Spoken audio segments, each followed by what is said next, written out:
लाडक्या बाप्पांचं घरोघरी उत्साहात आगमन झालंय। मांगल्यपूर्ण वातावरणात गणरायांची प्राणप्रतिष्ठापना करण्यात आली आहे। तर गणेशोत्सवाला आजपासून सुरुवात होतेय। कोकणात अनेक घरांमध्ये पहाटेपासूनच गणपती बाप्पांची प्राणप्रतिष्ठापना करून पूजा अर्चा करण्यात आलेली आहे। रायगडच्या गोरेगाव येथे अरविंद म्हशेळकर यांच्या घरी पहाटे गणपती बाप्पांची प्राणप्रतिष्ठापना करण्यात आली। संपूर्ण म्हशेळकर कुटुंब चैतन्य सोहळ्यात न्हाऊन निघालं होतं। भाद्रपद शुद्ध द्वादशीलाच या घरी गणपती बाप्पांचं आगमन होतं, त्यामुळे या घरातील गणेशोत्सव हा आगळा वेगळा असतो। दरम्यान त्यांच्याशी संवाद साधलाय आमचे प्रतिनिधी अजेश नाडकर यांनी। पाहूयात। पाहायला गेलं तर दरवर्षीप्रमाणे याही वर्षी बाप्पा आपल्या इथं विराजमान झालेले आहे। काय वैशिष्ट्य आहेत यावर्षी? यावर्षी आम्ही विशेष करून बटू स्वरूपामध्ये गजाननाची स्थापना केलेली आहे। नुकतीच घरात मुंज पार पडल्या कारणामुळे हा आमचा उजव्या सोंडेचा सिद्धिविनायक आहे। याच्या दोन्ही बाजूला रिद्धी सिद्धी त्याला चौऱ्या ढाळत आहेत अशा स्वरूपात त्यांची स्थापना केली जाते। विशेष सांगायचं झालं तर आमचा गणपती दरवर्षी भाद्रपद शुद्ध द्वितीयेला स्थापित होतो।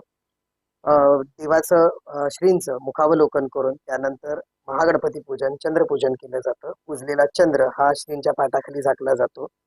भाद्रपद शुद्ध तृतीयेला म्हणजे हरतालिकेच्या दिवशी श्रींचा आणि रिद्धी सिद्धींचा सुवर्ण अलंकाराने साज केला जातो। त्याच्यामध्ये त्यांना विविध प्रकारचे सोन्या चांदीचे अलंकार चढवण्यात येतात। भाद्रपद शुद्ध चतुर्थीच्या दिवशी पहाटे श्रींची प्राणप्रतिष्ठा केली जाते।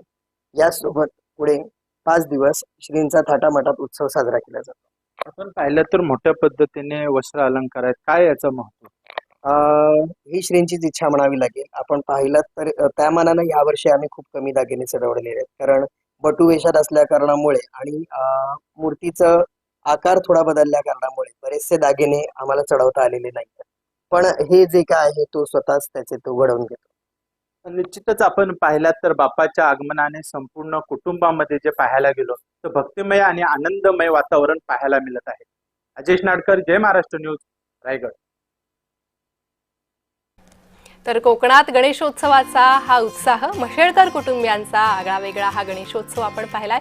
सुबक सुंदर अशी गणपती बाप्पांची मूर्ती, मनोभावे प्राणप्रतिष्ठापना झालेली आहे। घरोघरी गणपती बाप्पांचं आगमन, लालबागच्या राजाची ही मोहक दृश्य।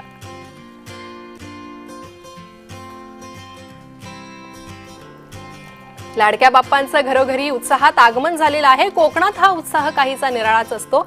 कोकणातला गणेशोत्सव म्हणजे एक सणच या ठिकाणी हा 10 दिवसांचा असतो। कोकणात पहाटेपासूनच अनेक घरांमध्ये प्राणप्रतिष्ठापना बाप्पांची झालेली आहे। ही सुंदर सुबक अशी म्हशेळकर कुटुंबियांच्या घरातील मूर्ती आपण पाहतोय। चिमुकले सहभागी झालेले आहे बाप्पांच्या आगमनासाठी, स्वागतासाठी। संपूर्ण कुटुंबीय मनोभावे पूजा करत बाप्पा चरणी लीन झालेला आहे। रेखीव अशी ही बाप्पांची मूर्ती। तर प्रत्येक घरात आज बाप्पांचं स्वागत होत आहे। मनोभावी पूजा बाप्पांची करण्यात येते।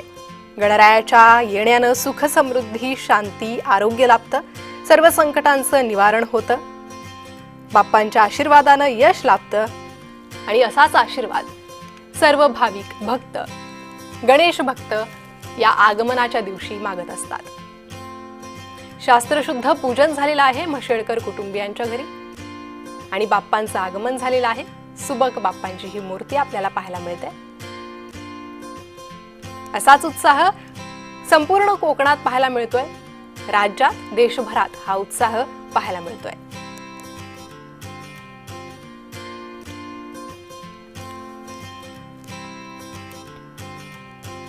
तर लाडक्या बाप्पांचं घरोघरी उत्साहात स्वागत झालेलं आहे।